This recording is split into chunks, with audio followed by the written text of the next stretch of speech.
Olá, esta é a 8ª aula do curso de Economia 2. Na aula passada nós começamos a discutir as estruturas de mercado que as empresas se defrontam, analisamos o caso dos mercados perfeitamente competitivos.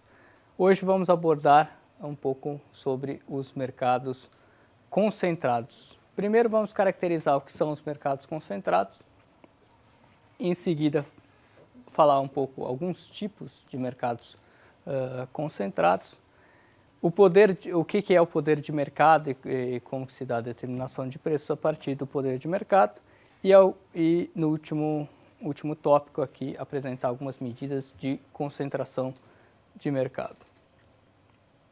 Bom, os mercados concentrados, em contraposição aos mercados competitivos, são aqueles em que as empresas operam na chamada concorrência imperfeita. Basicamente, trata-se do seguinte: há poucas empresas no mercado ofertando grandes quantidades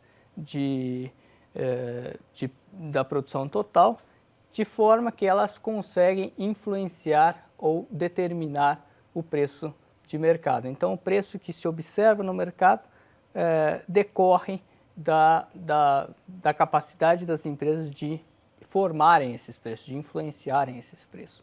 Então, nós lembramos da aula passada de que em mercados competitivos as empresas são tomadoras de preço. Em mercados concentrados, elas são formadoras de preço. Elas possuem poder de mercado, que nada mais é que a capacidade de influenciar o preço. Pode ser tanto do lado da empresa, do ofertante, como do demandante, né? Se for do lado do ofertante, isso chama-se poder de monopólio. Se for do lado do comprador, do demandante, isso se chama poder de monopsônio. No limite, teremos uma única empresa, que é o caso de monopólio ou monopsônio. Ou se são várias empresas, algumas empresas, oligopólio ou oligopsônio, né?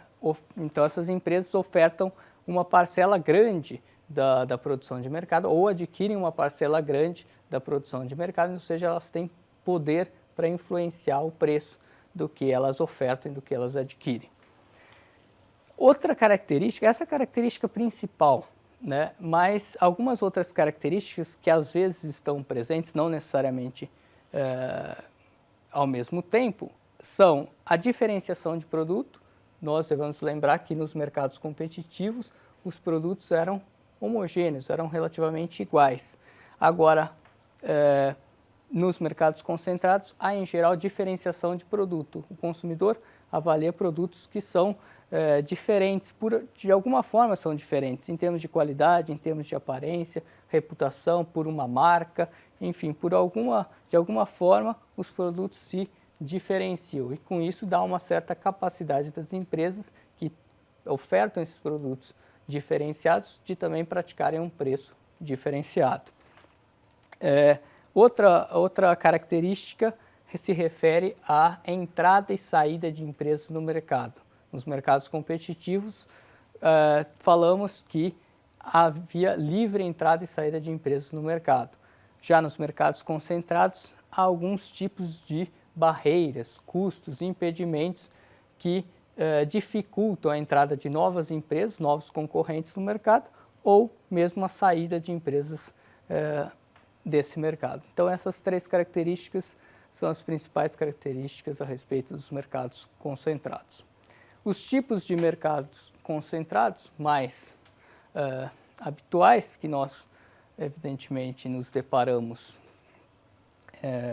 no dia a dia, ou são o monopólio, que é a estrutura de mercado em que há apenas um ofertante, um produtor e, em geral, vários demandantes, muitos consumidores.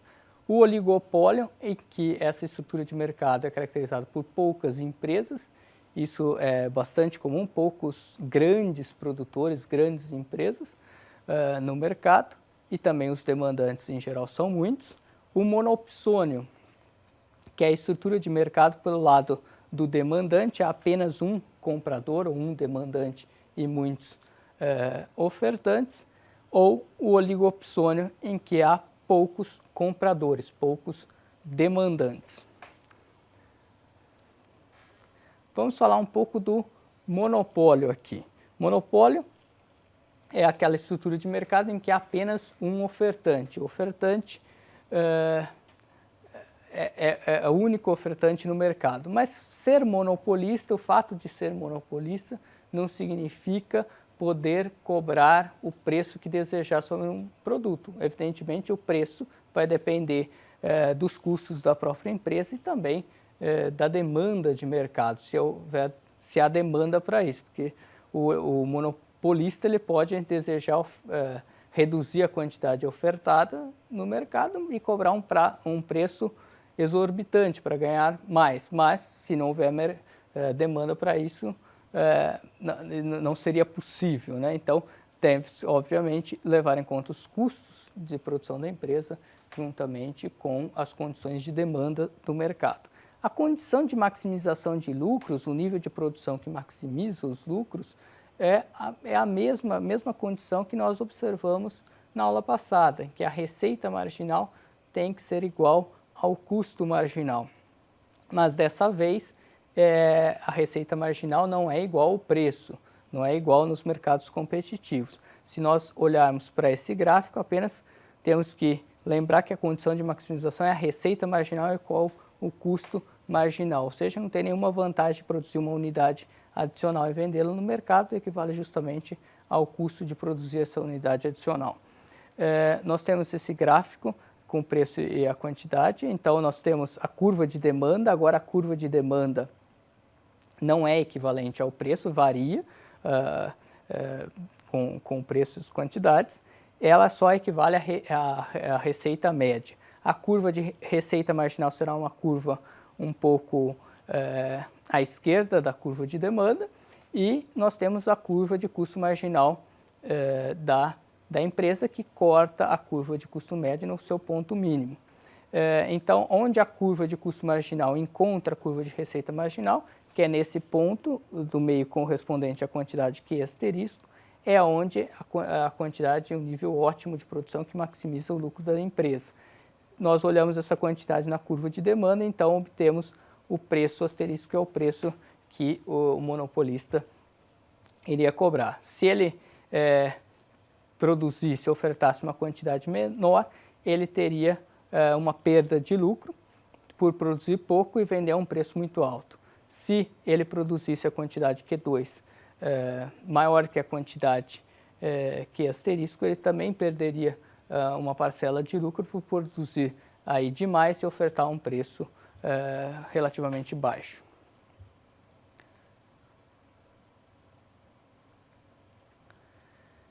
Bom, o poder de monopólio uma das características do poder de mercado. Nós vimos que o poder de mercado é a capacidade de influenciar o preço que uma empresa então determina. O poder de monopólio é a capacidade dessa empresa determinar um preço acima do seu custo marginal. Então, num mercado perfeitamente competitivo, a empresa ela toma o preço como dado e o preço se iguala ao seu custo marginal. Numa empresa com poder de monopólio ou poder de mercado, ela consegue praticar preços acima do seu custo marginal. O quão acima do custo marginal vai depender do inverso da elasticidade da demanda dessa empresa. Esse índice de Lerner, de poder de monopólio, ou também chamado de markup, nada mais é que a diferença entre o preço e o custo marginal sobre o preço que a empresa pode praticar. Ou seja, qual a diferença, qual a diferença entre o custo marginal e o preço que ela consegue praticar. Esse é o chamado markup, é bastante mencionado e utilizado em economia. A diferença entre o preço e o custo marginal da empresa em relação ao preço, né? Nós podemos rearranjar essa equação de tal forma, considerando aí a curva de receita marginal, de que isso é igual a menos 1 sobre a elasticidade da demanda da empresa. O valor de L, que é o índice de Lerner, tem sempre valor entre 0 e 1, Quando for o valor de 0, a empresa é perfeitamente competitiva. Quanto maior é L, até o 1, maior o poder de monopólio. Quando é 1, é poder de monopólio total. Na verdade, é uma única empresa operando no mercado.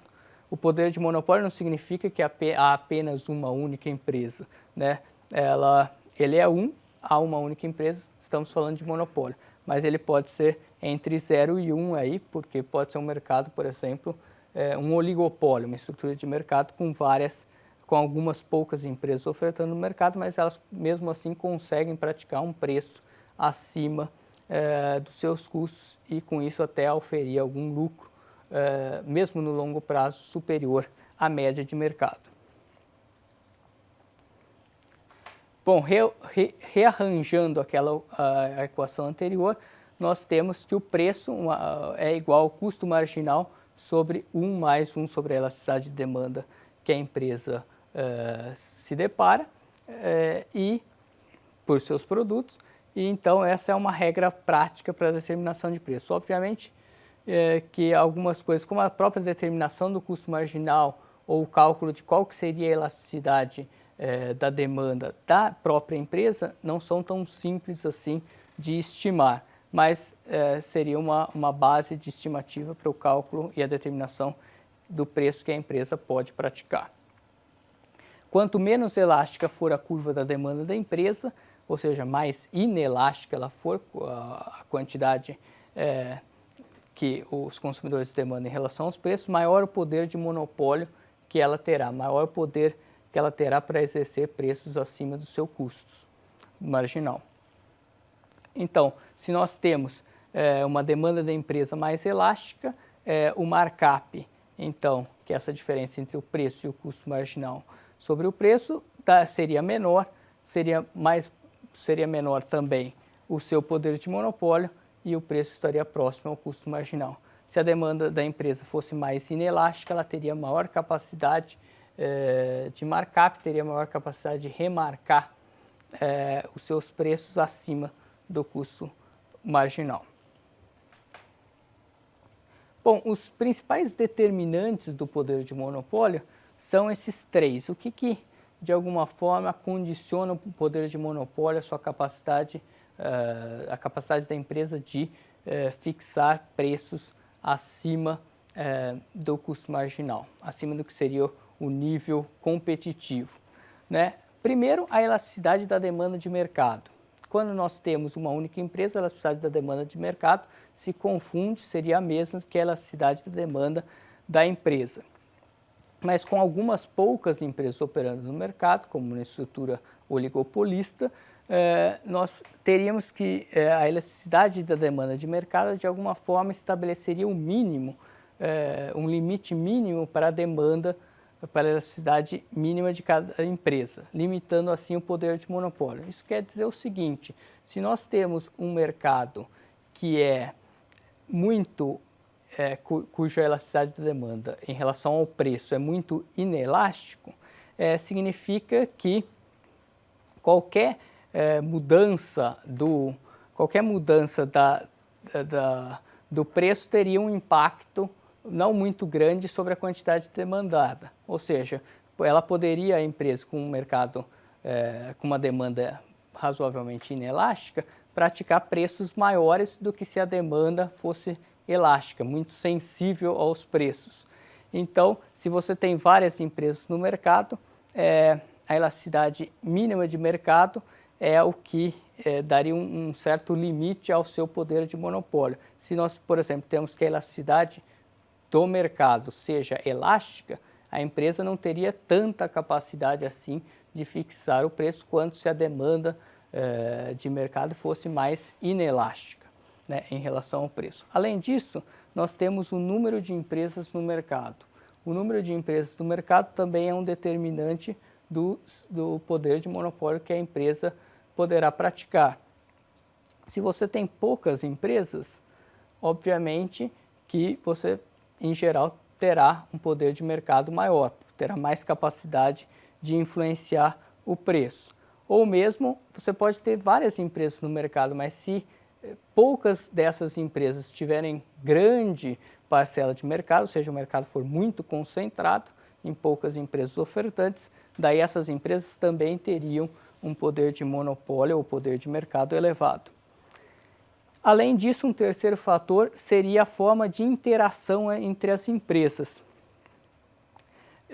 Se as empresas elas concorrem agressivamente entre si, por exemplo, via preços, elas decidem reduzir bastante os preços para capturar uma parcela maior de mercado, elas tendem a ter um poder de monopólio aí mais restrito, poder de mercado restrito. Agora, se elas de alguma forma cooperam, mesmo que tacitamente, de forma a limitar a quantidade ofertada no mercado e praticar um preço mais elevado, elas aí, então, isso se reflete em um poder de mercado, um poder de monopólio mais elevado. Bom, nós podemos olhar para o poder de mercado ou poder de monopólio que a empresa pratica e ver as condições, como que o mercado reage, qual o nível de eficiência do mercado. Na aula passada, nós discutimos que o excedente, a análise do excedente do consumidor e do produtor é uma medida de eficiência econômica e que no mercado plenamente competitivo nós teríamos uma maximização desse bem-estar econômico agregado com os excedentes do consumidor e do produtor. Quando há um poder de monopólio, o poder de mercado, significa que a empresa que detém esse poder, aqui no caso estamos com apenas uma empresa, numa situação de monopólio, e o poder de mercado então seria máximo, nós temos que a quantidade do mercado competitivo QC ao preço PC, essa quantidade seria reduzida porque o monopolista desejaria ofertar aí uma quantidade menor a um preço maior, ou seja, ofertar quantidade QM ao preço PM. O que isso significa? Significa por que ela oferta essa quantidade a esse preço, porque é onde a curva de custo marginal encontra a sua curva de receita marginal. Então, dá esse ponto de quantidade ofertada pelo monopolista, que na curva de demanda, que é igual a de receita média, equivale a esse preço, que é acima de um preço competitivo. Para o consumidor, isso significa uma perda, porque parte dos consumidores não vão mais poder comprar essa quantidade e vão ainda ter que pagar um preço, os que ficaram no mercado vão pagar um preço maior. Então, o consumidor perde as áreas A e B. Para a empresa, para o produtor, o que acontece? A quantidade que ela oferta é menor, então ela tem uma perda, mas, que é o triângulo C, e mais ela tem o ganho aqui compensatório de exercer um preço maior, é o retângulo A. Então, A menos C seria o excedente do produtor. Se nós olharmos a perda líquida, corresponderia justamente aos triângulos B e C, de que seria a ineficiência econômica de uma empresa de ter essa capacidade de fixar preços acima dos níveis competitivos. Bom, além do poder de monopólio, há o poder de monopsônio, que nada mais é que um reflexo do poder, o inverso, vamos dizer assim, do poder de monopólio. É uma outra caracterização do poder de mercado. Agora, a capacidade de demandantes, né, influenciarem o preço de mercado. O poder de monopsônio é a capacidade do comprador de influenciar o preço, e o poder de monopsônio vai depender da elasticidade da oferta com a qual o comprador agora se defronta. Pode ser uma empresa, por exemplo, uma empresa, uma grande montadora que compra de diversos fornecedores maiores, de diversos fornecedores menores, né? Então ela tem um certo poder de monopsônio, um poder de exercer, barganhar por um preço menor a sua compra, ou pode ser mesmo um consumidor, mas dificilmente um consumidor tem essa capacidade, um consumidor individual teria essa capacidade de influenciar o preço, né? Então, depende o poder de monopsônio de alguns fatores, da elasticidade da oferta de mercado, nós vimos que o poder de monopólio dependia da elasticidade da demanda de mercado. E aqui do poder de monopsônio depende da elasticidade da oferta de mercado, do número de compradores no mercado e de como, evidentemente, esses compradores interagem no mercado. Bom, um último aspecto a respeito dessa discussão de mercados concentrados são algumas medidas de concentração de mercado. Aqui eu vou apresentar apenas duas medidas de concentração de mercado que são bastante utilizadas. A razão de concentração chamada também de CR e o índice de Herfindahl-Hirschman. O índice, a razão de concentração nada mais é que a soma, né, das parcelas de mercado de cada empresa. Vamos dizer, nós queremos saber quanto que as 4 maiores empresas possuem de mercado. Então, o CR4 indica a parcela de mercado das 4 maiores empresas de determinado mercado. É a soma das parcelas de mercado de 1 até 4 nesse caso. E a parcela de mercado é dada pela, por exemplo, aqui as vendas da empresa sobre as vendas totais do mercado, ou a receita da empresa sobre a receita total. Temos um indicador da parcela de mercado. O índice de Herfindahl-Hirschman, ele é mais utilizado para as análises de processos de compras e aquisições de empresas, por exemplo, fusões e aquisições, porque ele nada mais é do que a parcela de mercado da empresa elevada ao quadrado e dessa forma atribui um maior peso às empresas relativamente maiores no mercado, sendo, portanto, com isso, devido a isso, bastante utilizado em processos de avaliação de fusões, ou seja, será que o mercado vai se tornar muito concentrado, essas empresas terão um poder muito grande sobre o mercado para fixar preços pouco competitivos? Então tem toda uma legislação, vamos voltar a falar um pouco disso na última aula sobre o papel do governo e regulação econômica, que uma legislação antitrust que regula então esses mercados. Uma aquisição de uma empresa pela outra, será que o mercado não ficaria muito concentrado e essa empresa praticaria preços abusivos ou manteria a concorrência leal entre as empresas desse mercado? Então esse é um índice bastante utilizado para avaliação desses processos e varia de 1 sobre N, número total de empresas no mercado, até 1, quando é uma empresa com todo o mercado totalmente concentrado em uma única empresa, com 100% da parcela de mercado. Bom, em síntese, nós vimos que os mercados concentrados são caracterizados pelas empresas com poder de mercado, são empresas formadoras de preço, os produtos em geral são diferenciados e há barreiras à entrada ou à saída dessas empresas no setor ou no mercado.